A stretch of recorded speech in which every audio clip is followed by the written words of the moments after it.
சரி வா வா வா. எங்க உட்கார். எங்க நல்லா ஒன்று ஆளே காணோம். நம்ம ஃபேமிலி ஃபங்க்ஷன் சொல்லியிருந்தோம்ல, குடும்பத்தோடு போயிட்டு வந்தோம். ஓ, கொஞ்சம் குடும்பத்தோடு போனியா?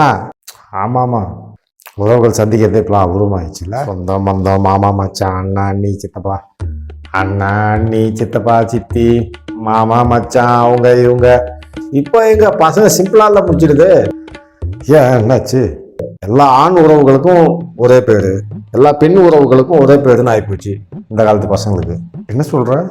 அதான் அங்கிள் ஆண்டி இதெல்லாம் முடிஞ்சு போச்சு எல்லாமே. இப்படி சொல்லிக்கிட்டாங்களா? அது உண்மைதான். ஆனால் பாரு, இந்த எல்லா அந்த உறவு பேர் தான் அரசியல் கட்சிக்கு யூஸ் பண்ணிக்கிட்டாங்க. அன்னை, அம்மா, சின்னம்மா, அண்ணி, அண்ணியார், ஐயா, சின்னையா, இப்படி எல்லா பேரும் அரசியல் கட்சிக்கு யூஸ் பண்ணிக்கிட்டாங்களா. இந்த தளபதினு ஒரு ரஜினி படம் வந்துச்சுல்ல, அந்த படம் வந்தப்போ சின்ன சலசலப்பு வந்தது திமுகன்னு கேள்விப்பட்டேன். அப்பெல்லாம் நான் படிக்கும்போது தளபதின்றது இளைஞர் அணியில் ஸ்டாலின் தான் சொல்லுவாங்க. அப்படியா?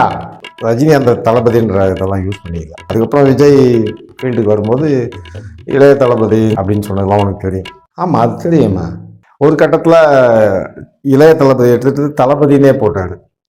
அப்பயும் மறுபடியும் திமுகலேருந்து எதிர்ப்பு குரல் வந்தது நீ பார்த்துருப்ப. இதுக்கு இடையில எதுக்கு இதுக்கெல்லாம் ஒரு முற்றுப்புள்ளி வைக்கலாமான்னு சொல்லி அப்பான்னு ஒரு டைட்டில் இருக்கு, அதை வேணா நம்ம பயன்படுத்திக்கலான்ற ஆசை சிஎம்முக்கு வந்துச்சு. ஆனான்னு தெரியல.